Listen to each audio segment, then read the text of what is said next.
Jewelries.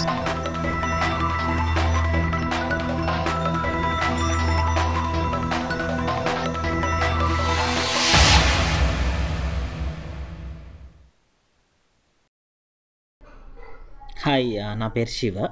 మనం ఈరోజు control statements గురించి చూద్దాం.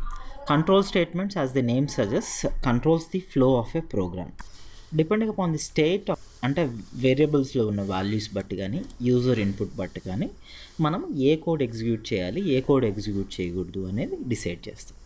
దీన్నే కంట్రోల్ స్టేట్మెంట్స్ అంటారు. దీన్ని అండర్స్టాండ్ చేసుకోవడానికి ఒక ఎయిర్పోర్ట్స్ ఎగ్జాంపుల్ చూద్దాం. ఎయిర్పోర్ట్లో మామూలుగా అంటే పెద్దవాళ్ళు లేదంటే ఫిజికలీ డిసేబుల్డ్ పర్సన్స్ ఉంటే లేదంటే చిన్నపిల్లలు ఉంటే వాళ్ళు ఫ్లైట్ దగ్గరికి తీసుకెళ్ళడానికి హెల్పర్స్ ఉంటారు.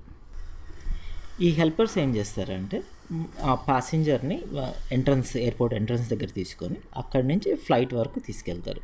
ఎందువల్లంటే ప్యాసింజర్స్ ఫ్రెండ్స్ విజిటర్స్ లోపలికి అలవలేదు కాబట్టి. So helper once they take the passenger, ముందు ఆ ప్యాసింజర్ నడవగలరా లేదా చూసుకొని దాన్ని బట్టి వీల్ చైర్ తీసుకుంటారు. అంటే పెద్ద అతను అంటే వీల్ చైర్లో వాళ్ళని కూర్చోబెట్టుకొని then they take the baggage to the baggage scan అన్నట్టు. ఈ బ్యాగేజ్ స్కాన్లో ఏం చేస్తారంటే వాళ్ళకి ఎన్ని లగేజెస్ ఉంటే ఆ లగేజ్ని స్కాన్ చేస్తారు. దాంట్లో ఏమన్నా ఇన్సెక్యూర్ ఐటమ్స్ ఉంటే అవి తీసేసి తర్వాత ఎన్ని లగేజెస్ ఉంటే ఎన్ని బ్యాగేజెస్ ఉంటే అవి స్కాన్ చేస్తారు. తర్వాత వాళ్ళని చెక్ ఇన్ దగ్గరికి తీసుకెళ్తారు. చెక్ ఇన్లో ఏం చేస్తారంటే వాళ్ళ ఫ్లైట్ టికెట్ చూపించి then they get something called boarding pass.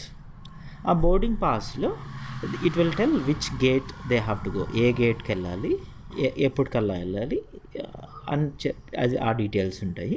తర్వాత ఆ బ్యాగేజ్ ఏదైతే క్యారీ ఆన్ బ్యాగేజ్ కాకుండా అంటే పెద్ద పెద్ద సూట్ కేసులు ఫ్లైట్లోకి తీసుకెళ్ళాటివి వాళ్ళు చెక్ ఇన్ దగ్గర ఇచ్చేస్తే వాళ్ళు డైరెక్ట్గా ఫ్లైట్కి చేర్చేస్తారు. తర్వాత ఈ బోర్డింగ్ పాస్ తీసుకొని తర్వాత నెక్స్ట్ సెక్యూరిటీ చెక్కి ప్రొసీడ్ కావాలి. ఈ సెక్యూరిటీ చెక్ దగ్గర బేసికలీ ఆ పర్సన్ మొత్తాన్ని అంటే పర్సన్ దగ్గర ఏమన్నా సెక్యూర్ ఐటమ్స్ ఉంటే ఏదన్నా షార్ప్ ఐటమ్స్ ఉంటే లేదంటే ఫైర్ క్యాచ్ చేసేటి అటువంటివి ఉంటే అవన్నీ తీసేస్తారు.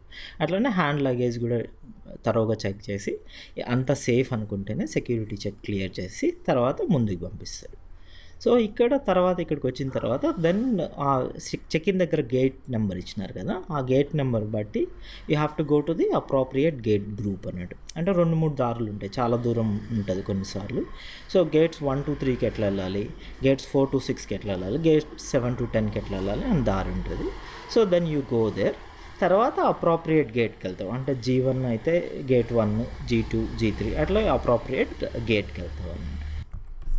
ఇది హెల్పర్ ప్యాసింజర్కి హెల్ప్ చేస్తాడు. సో అంటే ప్యాసింజర్ బట్టి తను ఏ తీసుకోవాలి, ఏ దారి తీసుకోవాలి, లేదంటే ఏది పని చేయాలా వద్దా, అంటే వీల్ చైర్ తీసుకోవాలా వద్దా, లేదంటే బ్యాగేజ్ కానీ ఎన్ని సార్లు చేయాలి, తర్వాత చెక్ ఇన్ చేసిన తర్వాత ఏ గేట్కి వెళ్ళాలి, ఏ గేట్ గ్రూప్కి వెళ్ళాలి అనేది తను డిసైడ్ చేస్తాడు. అంటే ప్యాసింజర్ దుబాయ్కి వెళ్ళాలనుకోండి, say for example that might be at gate 9, or if he has to go to New York it might be at gate 5, or if he has to go to Singapore it might be at gate 1.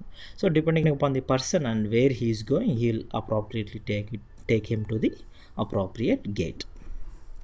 ఇదే ఎగ్జాంపుల్ని మనము ప్రోగ్రామింగ్లో రాయాలంటే then we have to use something called control statements అన్నట్టు.